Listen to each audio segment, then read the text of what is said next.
Hey! Mais bienvenue à vous. Bonjour à tous et bienvenue aujourd'hui dans cette nouvelle vidéo consacrée aux nouveautés de la saison 9 de Foam Stars, Soulful Hour, ce qui signifie en français l'heure des âmes pleines. Alors, pour commencer, il y a une nouvelle musique, c'est celle que vous entendrez en arrière-plan. Ils ont ajouté des nouveaux cosmétiques dans la boutique à diamants. J'en ai encore jamais parlé, mais la boutique à diamants c'est quelque chose qui est apparu dans la saison précédente, qui permet d'acheter des cosmétiques en échange de diamants. On peut obtenir des diamants en se connectant plusieurs fois sur le jeu durant une saison, ou bien en accomplissant des défis, qui viennent chaque jour.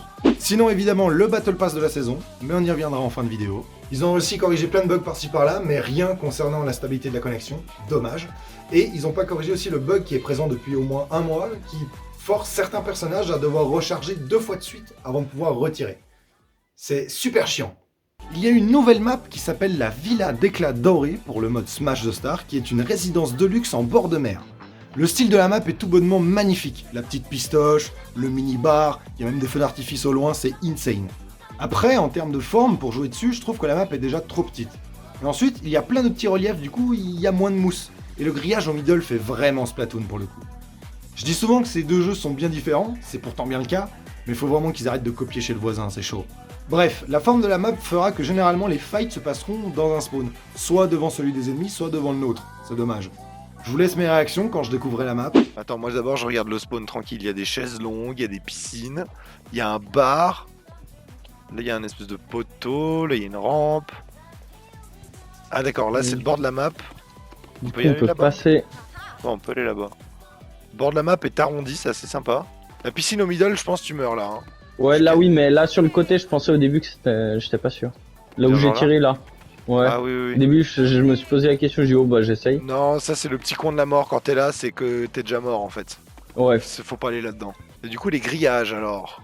Donc là, on peut complètement. Bah, c'est juste que tu peux, ça pas, tu tires au travers, mais c'est tout quoi, tu passes pas au travers. C'est pas Splatoon non plus, mais. Oui, c'est pas Splatoon non plus. Tant mieux. Mais du coup, là c'est une zone un peu sans mousse quoi. Tu peux vraiment pas mousser. Puis là, bah, il y a ces espèces de plateformes un peu arrondies là, tu vois, ici pour pouvoir bourriner les au middle. Ouais. En vrai, la map est super cool, hein. Bon, après, ce que je regrette, moi, c'est la symétrie, tu vois. Je suis pas fan de ces maps symétriques, tu vois. Par contre, elle est petite la map en fait, je viens de réaliser. T'as vraiment le spawn et le middle, point barre, t'as vraiment rien entre les deux. Mais c'est cool, ça va être pas mal nerveux, ça risque d'être marrant. Oui, bah, c'est déjà assez nerveux hein, le jeu. Donc, ouais, je sais pas, quand tu dois faire 15 km, moi ça me fait chier. Bah ouais, mais quand t'as tout le monde qui est au même endroit, c'est trop le bordel. Dans un mode objectif, je veux bien, mais dans un Smash the Star, je pense que ça devrait être plus grand, quoi, tu vois. Ça mériterait d'être un chouïa plus grand quand même. Même si la map est super belle. Mais aussi les grillages là, tu peux pas mousser là. Donc quand tu te fais là, quand tu te fais expulser ici, c'est fini pour ta vie. Hein. Ouais. Fais pas avec tactile. Ouais. Tu peux bouger et tout. Il y avait pas ça avant comme ça. Tu vois pas comment c'est? Si, ça fait déjà une saison que c'est comme ça. Ah ouais? Ouais. Voilà. Bon t'inquiète, les saisons c'est un mois, c'est trop court, hein. Même quand tu t'aimes le jeu que tu joues et tout, bah ça suffit pas. Ensuite, pour enchaîner, ils ont encore changé le système des ranked. On peut désormais choisir solo ou en équipe à n'importe quel jour de la saison. Super, mais visiblement pas à n'importe quelle heure. Dommage, on était presque là. Concernant le mode coop, ils ont annoncé des nouveaux boss qui peuvent apparaître de manière aléatoire à la fin d'une partie. Mais qui a envie de faire de la coop sincèrement sur Foam Stars? Pas moi en tout cas, hein. Il manque quelque chose dans ce mode coop. Un level design par exemple, ouais. Maintenant la partie la plus intéressante de cette nouvelle saison et de cette vidéo, l'équilibrage. Déjà dans le mode Smash the Star, si la star est sauvée plusieurs fois d'affilée, ce dernier regagnera moins de vie. Normalement on récupère 25% de sa vie, c'est-à-dire un quart, et si on raise une seconde fois en étant la star, on passe à 20, puis à 16, puis à 11, etc. J'en ai parlé avec quelques amis, mais ils sont pas tous d'accord avec cet ajout. En vrai, ça peut permettre de finir une game plus facilement, pour éviter que ce soit la zone qui le fasse. Parce que la zone en 1.0, ça allait. Mais je sais pas, ils ont dû booster quelque chose dans une mage, et j'ai pas dû voir cette info, mais en gros la zone maintenant ça tue quasiment en 3 hits. En 2,5 secondes t'es déjà mort. Même si t'as l'invincibilité du spawn. Et c'est très mauvais, ce qui veut dire que t'es destiné à mourir en boucle dans la zone en attendant qu'une des deux stars soit achevée. Super! Donc le changement qu'ils ont apporté c'est bien, mais il faut peut-être changer le système des dégâts de la zone quoi. Soa a été buffé. Not bad! Son arme fait plus mal et la vitesse de ses tirs a été améliorée. Ça augmente pas la cadence, c'est juste que les tirs atteignent plus vite leur cible. Il en va de même pour Spiky qui se lance plus rapidement. Agitu a reçu des petits ajustements pour le confort de jeu, notamment avec ses spells. Ajustement sur Tonix aussi, l'ulti focusera l'adversaire le plus proche du joueur désormais. Ensuite, gros buff pour Penny, elle peut désormais tirer des pingouins de manière lente en maintenant le curseur vers l'arrière. Ce qui fait référence ici clairement à la boom curling de Splatoon. Et ouais. Par contre, Rave Breaker a reçu un buff énorme.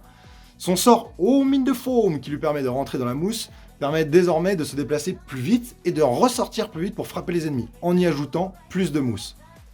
Son ulti, la fête est finie, aussi a été buffé. Le tir va plus vite et la portée est encore plus grande qu'avant.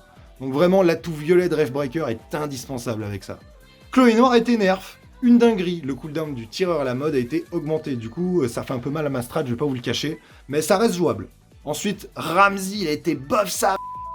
Il fait plus mal, il a plus de munitions, ses tirs font plus de mousse, son sort du chevauché chargé va plus vite, donc ça pousse les ennemis un peu plus loin. Par contre, ça dure moins longtemps en contrepartie.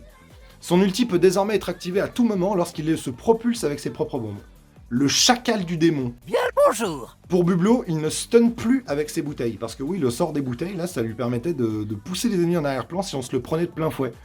Et maintenant, bah c'est plus le cas, donc un léger nerf. Par contre, ils auraient plutôt du nerf la cadence entre nous. Au corps à corps, il est increvable. Sinon, je voulais également préciser que j'avais annoncé effectivement une vidéo sur les dégâts des personnages, mais avec cette mise à jour, je vais devoir reprendre 2-3 trucs. Ça me saoule! Concernant le free-to-play, je voulais vous en toucher 2 mots. Le free-to-play fait vraiment du bien au jeu et au temps de recherche des parties. C'est officiellement devenu jouable depuis. Mais durant la saison 2, ils avaient changé quelque chose pour fusionner les serveurs. En gros, tu pouvais tomber sur n'importe qui, n'importe quand. Et ça, c'est encore le cas aujourd'hui. Ce qui provoque, bien entendu, des lags et c'est toujours pas fluide ni stable. Malheureusement, c'est triste. Faut quand même prendre le temps de réaliser que le jeu est là depuis février, le flop est réel, les prix baissent et la connexion n'est pas là et la communication en Europe non plus. Je sais pas ce qui se passe avec les jeux multijoueurs en ce moment, mais mettez les jeux sur Steam quoi, surtout celui-là, mettez-le en cross-platform. C'est vrai, le jeu essaie d'exister en copiant un autre, mais il veut se la jouer perso en restant une exclue. Bref, on va finir avec le Battle Pass, il y a quelques récompenses notables, du coup, je vous laisse ma découverte en direct. Ok, alors... Le choc violet de Madame... comment elle s'appelle ? Tonix. Tonix que je dois jouer, en plus, il est super stylé le skin. Ouais, je le trouve incroyable aussi. Officier tempête de sable. Ah ouais, ouais, je le trouve trop cool. Ouais. Pas mal, pas mal. Je garde quand même la magicienne, mais pas mal. Ninja écarlate, il est stylé en vrai. Oh la planche! La planche elle est trop stylée. Oh elle est magnifique la planche. Insane. L'arme ninja écarlate, bah ça va avec le skin. Not bad. Le chat, sympa. Bon, ça je m'en fous. Lait à la fraise, il est dégueulasse. Ouais, moi je suis pas fan. On dirait un skin de Fall Guys. Ouais, c'est exactement ça. L'arme, c'est l'arme du. Ouais, choc violet, ouais. Oui. Stylé. C'est pas l'arme du mouton, c'est l'arme de Tonix, monsieur. Ah, pardon. Sorry. C'est celui qui va avec. Ah, oui, choc violet. Ouais. Ah, la boîte orientale, ah! Ouais. Super, c'est les morceaux de niveau maintenant. On recycle les morceaux de niveau. Ouais. Météore, okay. Sympa. Joli en vrai. Posée héroïque, why not? Stylée en doré en vrai, ouais. Ouais, elle est vraiment stylée. Je sais pas c'est quoi les motifs. Ah, mais oui, c'est le désert, c'est le camouflage du désert devant. Oh, il est stylé. C'est le camouflage désert de Modern 2, là, il est là. Ah ouais, en version or, c'est stylé. Ah, voilà, l'arme lait à la fraise, ok. Là, c'est pour le mouton cette fois. Ouais, il est dégueulasse encore une fois. La soie, il change rien le skin, je comprends pas. Si, elle a pas la veste. Ah, ok. Ouais, bah, ouais. Pourquoi voilà, pas. Elle a juste pas la veste. C'est le skin de base, mais sans la veste. En vrai, j'aime bien. Elle est sympa, mais sans plus la planche. Rayure pop. Dragon blanc.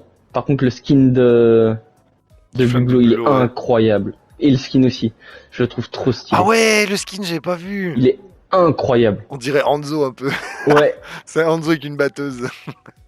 Ah, j'aime bien, pas mal. Ouais. Puis après, niveau 41. Et en vrai, ouais, pas dégueu, hein. Pas dégueu cette saison. Non. Moi, je trouve assez stylé. Et voilà, merci de regarder cette courte vidéo sur les dernières news de Formstar, j'espère que vous aura plu. N'hésitez pas à vous abonner à la chaîne si le cœur vous en dit, ou bien de me suivre sur les réseaux, ils sont dans la description. Et en attendant, on se retrouve pour la prochaine soirée mousse. Ciao tout le monde!